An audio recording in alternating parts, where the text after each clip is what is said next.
Welcome to HSE Pulse, a one-stop solution for all HSE related topics. I am Srinath Ganesh, experienced HSE professional with experience from various industries such as oil and gas and construction. As part of NEBOSH GIC course series, we are currently seeing Unit GIC1, which is Management of Health and Safety, and Element 4, Health and Safety Monitoring and Measuring. Under Element 4, there are 4 sub-elements available. This video is purely about 4.2 Active and Reactive Monitoring. As we are covering the full NEBOSH course in our videos, kindly subscribe to HSE Pulse so that only further uploaded videos will come as a notification to your YouTube. Let's go into the video and discuss the topic in a detailed manner. Under element 4.2 active and reactive monitoring, the following topics are going to be seen. Introduction to active and reactive monitoring, active monitoring methods, arrangements for active monitoring, reactive monitoring measures, difference between leading and lagging indicators. Introduction to active and reactive monitoring. Health and safety performance of the company should be usually monitored so that only how the company is performing in health and safety it will come to know so that appropriate measures can be taken. This is usually falls into two broad categories: active monitoring and reactive monitoring. What are the measures taken to prevent the accidents or before the accidents or incidents or ill health are occurred? That is called as active monitoring. Reactive monitoring means what are the measures taken after the occurrence of accidents, incidents or ill health. That is called as reactive monitoring. Active monitoring methods. There are various methods available under active monitoring. First method is safety inspection. The term safety inspection means an examination of the workplace and working conditions so that comparisons can be made to the expected performance standards. These include routine general workplace inspection, a statutory inspection by a competent person, a periodic inspection of the plant and machinery as part of planned preventive maintenance program, and carrying out the pre-use inspection by the workers, etc. Usually inspections will focus on the following 4 P's. Plant, which includes machineries, equipments and vehicles. And premises, the condition of the workplace and the working environment, which includes ventilation, lighting and other facilities, etc. Then people, working methods of the people and behavior of the people with respect to health and safety. Then procedures, which includes safe systems of work procedures, method statements, permit to work systems, etc. So these are the 4 P's usually inspections will focus on. Safety sampling. This is the technique of monitoring conformance with a particular workplace standard by looking at a representative sample only.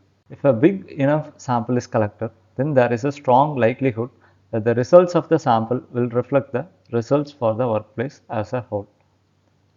For example, in a workplace, as per the legal standard in the office, there are totally 100 numbers of fire extinguisher is there, that all the fire extinguishers should be inspected annually by a competent engineer. So there are many ways to do, but what safety sampling means is, if there are 100 numbers of fire extinguisher means, only say some percentages, 10%, 5%. So randomly taking 10% of 100 is how much? 10 numbers. So only inspecting 10 numbers of fire extinguisher which is selected at the random from various locations in the office. It is also far less time consuming and burdensome than simply checking all the 100 numbers of fire extinguishers directly.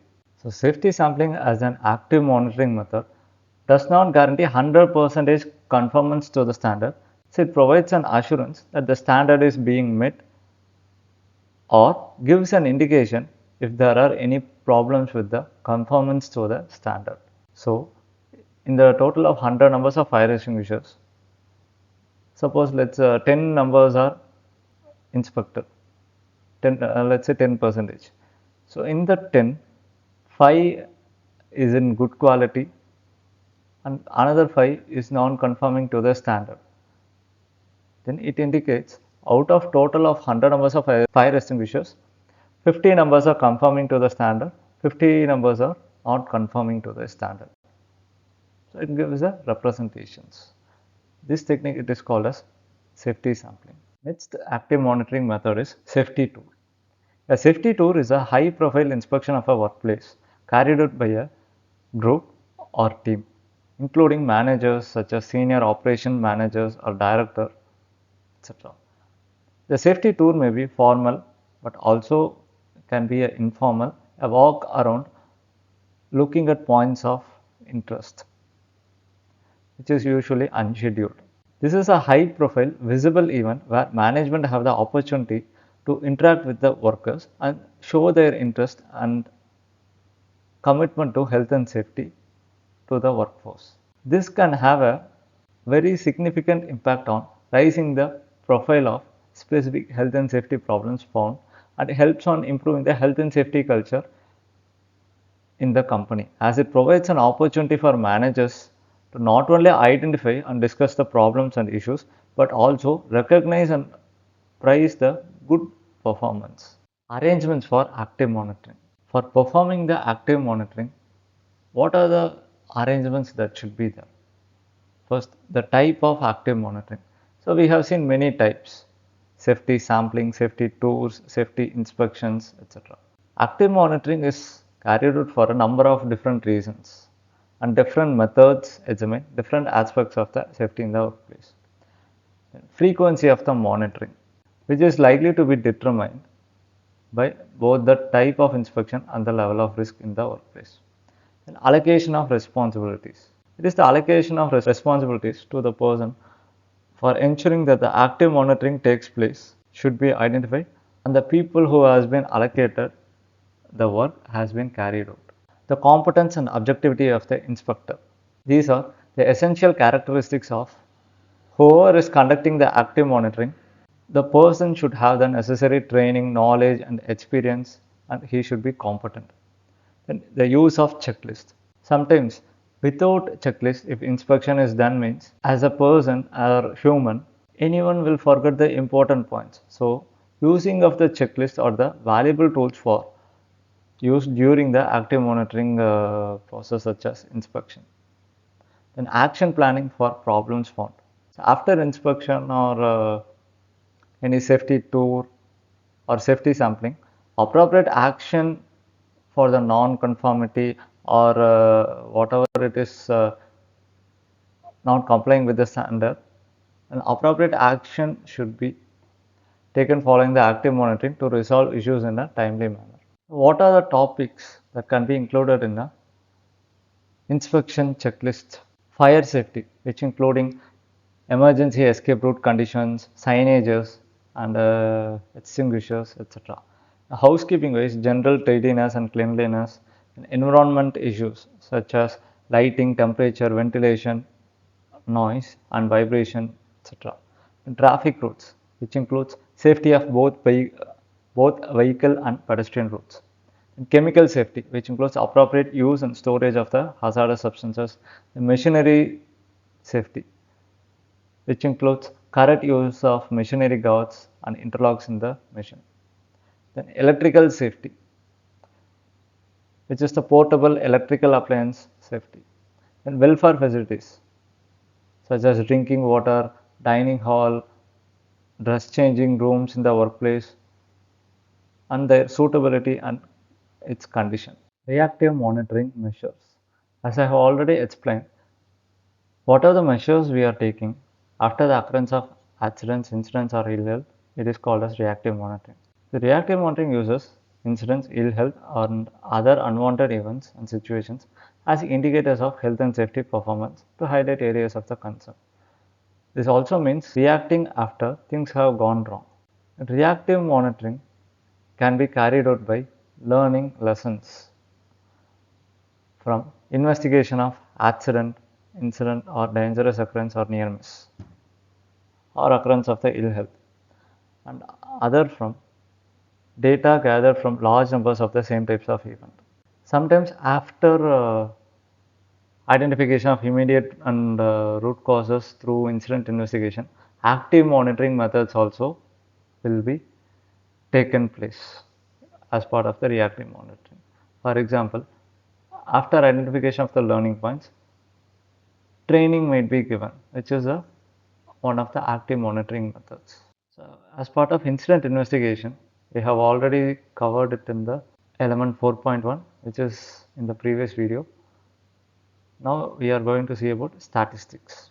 Data can be collected and reported about a number of different unwanted events, such as accidents, dangerous occurrences, near misses, cases of ill health, complaints from the workforce, the number and type of formal enforcement actions against the company, the number and value of civil claims for compensation against the organization, the cost involved in the accidents, etc.